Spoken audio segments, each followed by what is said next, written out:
जेव्हा बातमी असते विश्वासाची, तेव्हा नाव येते जळगाव उन्नती न्यूज. तुमचा हक्काचा आवाज जळगाव उन्नती न्यूज. पाहूया आजच्या बातम्या. जळगाव जामोद तालुक्यातील बंधाऱ्यांची दुरवस्था, त्या बोगस कामांची होणार का चौकशी? जळगाव जामोद. शासनाचा हेतू चांगला आहे.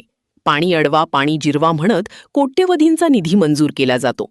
मात्र जळगाव जामोद तालुक्यातील भ्रष्ट यंत्रणेने या योजनेचा पुरता बोजवारा उडवला आहे. जिल्हा परिषद बांधकाम सिंचन विभागात चालणाऱ्या भ्रष्टाचाराच्या पाऊलावर पाऊल ठेवत आता तालुका कृषी कार्यालयानेही भ्रष्टाचाराचा कळस गाठला आहे.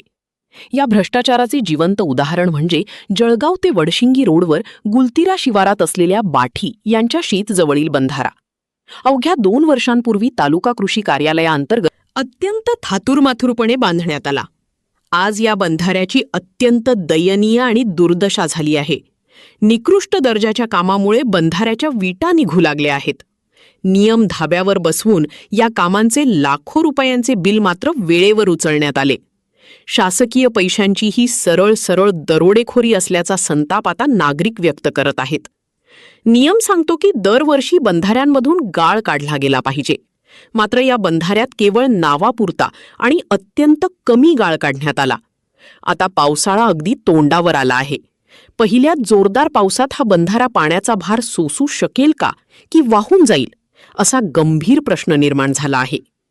सध्या जिल्हा परिषद आणि पंचायत समितीच्या निवडणुका रखडल्यामुळे येथे लोकप्रतिनिधी, सभापती किंवा सदस्य पदावर नाहीत. याच गोष्टीचा पुरेपूर फायदा सरकारी कर्मचारी आणि अधिकारी घेत आहेत. अधिकाऱ्यांवर कोणाचाही अंकुश राहिलेला नाही. केवळ आपला धाक निर्माण करण्यासाठी आणि या मलाईदार सत्तेत वाटा मिळवण्यासाठी काही तथाकथित लोक सत्तेचा गैरवापर करत आहेत, तर दुसरीकडे कर्मचारी आपल्या मनमानी कारभाराने शासकीय योजना गुंडाळत आहेत. भ्रष्टाचाराची ही साखळी केवळ जळगाव जामोदपुरती मर्यादित नाही, तर जिल्हा परिषद सिंचन विभाग खामगाव अंतर्गत सुरू असलेली कामेही अशाच पद्धतीने अत्यंत बोगस आणि निकृष्ट दर्जाची सुरू असल्याची धक्कादायक माहिती समोर येत आहे.